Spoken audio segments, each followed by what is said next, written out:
श्री स्वामी समर्थ. तुमचं स्वागत आहे माझ्या चॅनलवर, ज्याचं नाव आहे ग्रेसफुल कॉर्नर विथ दीपा. आज बऱ्याच दिवसातून मी एक लाँग व्लॉग्स शेअर करते आहे. हा व्लॉग आम्ही गावाकडं गेलेलो तिकडचा आहे. आणि या महाशिवरात्रीला आम्ही मागच्या गावी गेलेलो होतो.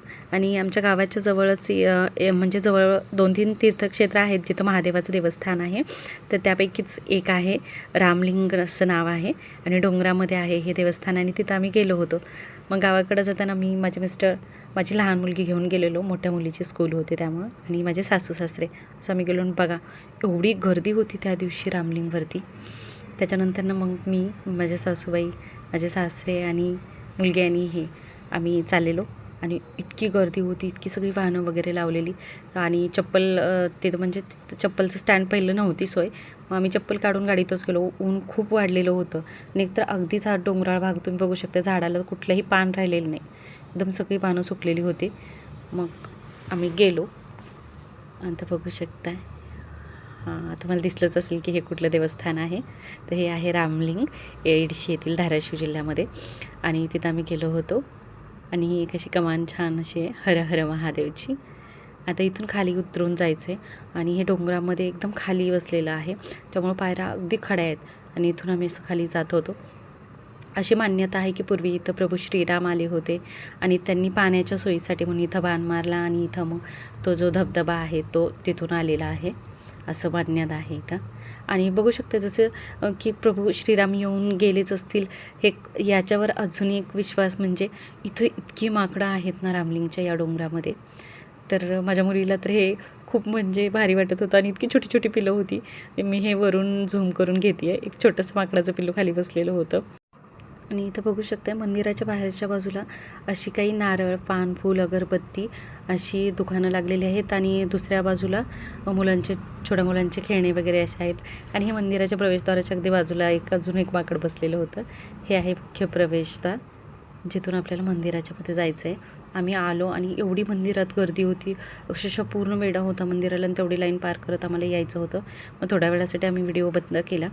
आणि जेव्हा आम्ही मुख्य सभागृहात आली आहे, सभामंडपामध्ये मंदिराच्या, तर तिथून पुढं मी व्हिडिओ आता सुरू केलेला आहे. तर एवढी मोठी लाईन होती आणि आम्ही लाईन पार करत करत आता मुख्य सभागृहात आलेलो, सभामंडपात आलेलो आहे मंदिराच्या.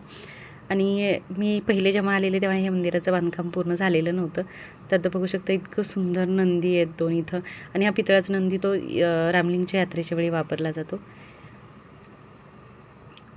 आणि ते मंदिरातून आमचं दर्शन वगैरे झाल्यानंतर तिथलं काही मला तुम्हाला शेअर करता येणार नाही, व्हिडिओ घ्यायला परवानगी नव्हती. आणि इथं बाहेर असं चंदनाचं लाकूड ठेवलेलं आणि त्याचा गंध उगाळून आपण स्वतः लावायचा असतो. आणि आमच्या लहानपणापासून आम्ही बघतो की इथं हे चंदनाचं लाकूड आहे. माहीत नाही हे बदलले की काय, पण हे चंदनाचं लाकूड आहे. आणि अगदी ते प्युअर चंदनाचे जेव्हा आपण उगाळतो त्या सहाणीवरती, तर त्याचा असा गंध निघतो. आणि असं मस्त उन्हातून आल्यानंतर हा थंडगार चंदनाचा गंध इतकी शीतलता देऊन गेला, काय सांगू. आणि अशा प्रकारे आमचं दर्शन झालं.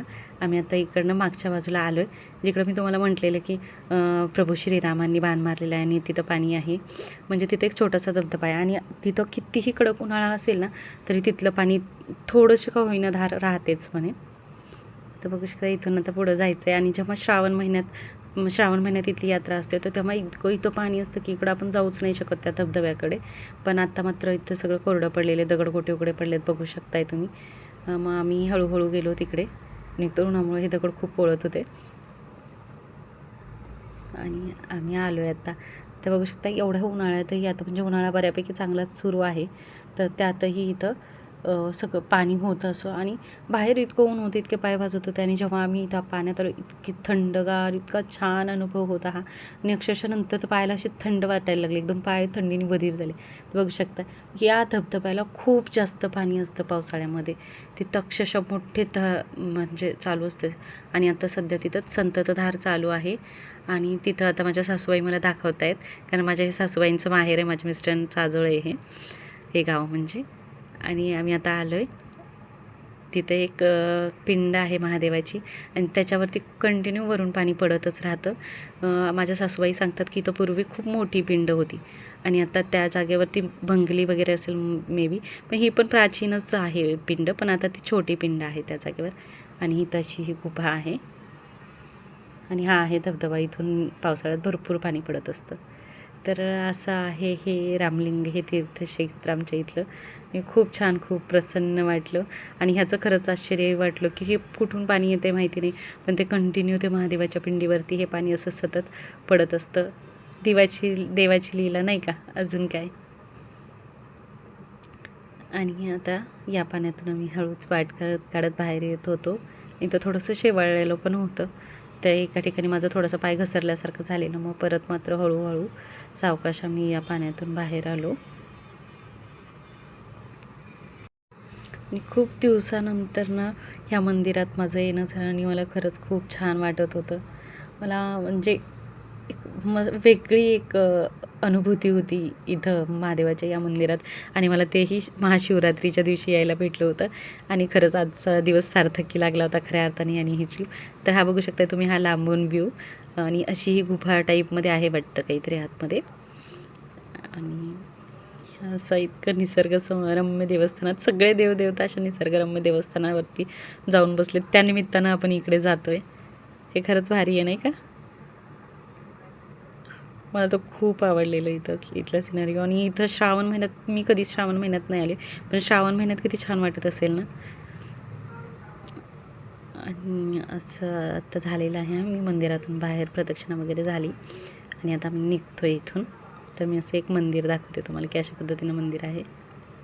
आता बाहेर आलो आहे. बाहेर ही दुकानं वगैरे लागलेली आहेत. आता तिथून आम्ही परत जातो आहे आणि जाताना मला काहीतरी वेगळं दिसलं आहे, जे की आपण आजकाल आपल्याला बघायला नाही भेटत आहे. पण हां, तुम्ही पुस्तकात वगैरे वाचलं असेल, ऐकलं असेल किंवा देवदेवतांनी ही कंदमुळं खाल्लेत असा उल्लेख येतो. तर हां, बरोबर ही आहेत कंदमुळं. आणि बऱ्याच दिवसानंतर मला आठवतही नाही की माझ्या लहानपणी मी हे कधीतरी खाल्लं आहे. पण मग त्यानंतर दिसले, मग आम्ही थांबलो इथं. या दादांनी आम्हाला अशा एकदम पातळ पातळ चकत्या अशा कट करून दिल्या आणि खूप दिवसानंतरनं ही कंदमुळं खाण्यात ना एक वेगळीच मजा होती ना. आपल्या तर देवांनी कंदमुळं खाल्लेत म्हणजे किती छान ना. आणि उपवासाच्या दिवशी चालतात बरं ही, कारण ती देवांनी खाल्लेली आहेत. मग अशा प्रकारे आम्ही त्या दादांकडून घेतली ती कंदमुळं आणि खरंच गोड होती ती चवीला आणि मस्त क्रंची अशी छान लागली, मस्त वाटलं. त्यानंतर आम्ही या मंदिरामध्ये प्रसाद होता आणि इतका अप्रतिम चवीचा प्रसाद होता. साबुदाण्याची खिचडी, दही, तळलेली मिरची, एक शेंगदाण्याचा लाडू आणि मस्त फराळ झाला आमचा. आणि इतकी छान ह्या मंदिराच्या ट्रस्टनी सगळी सुविधा केली होती. आणि यानंतर लगेचच आम्ही तिथूनच जवळ असणाऱ्या पापनाश ह्या तीर्थक्षेत्रावरती आलो, जिथं असं पाण्यामध्ये महादेवाचं मंदिर आहे छोटंसं. त्याच्या बाहेरच पाण्यामध्येच अजून एक पिंड आहे आणि बघू शकता एकदम निमुळत्या छोट्याशा रस्त्यावरून या मंदिरात जायचं होतं. आणि अशा पद्धतीने आमच्या गावाच्या जवळच्या असणाऱ्या या 2 देवस्थानांना जाऊन आम्ही आमचा दिवस पूर्ण केला. आणि भेटूया परत अशाच एका ब्लॉगसोबत. बाय.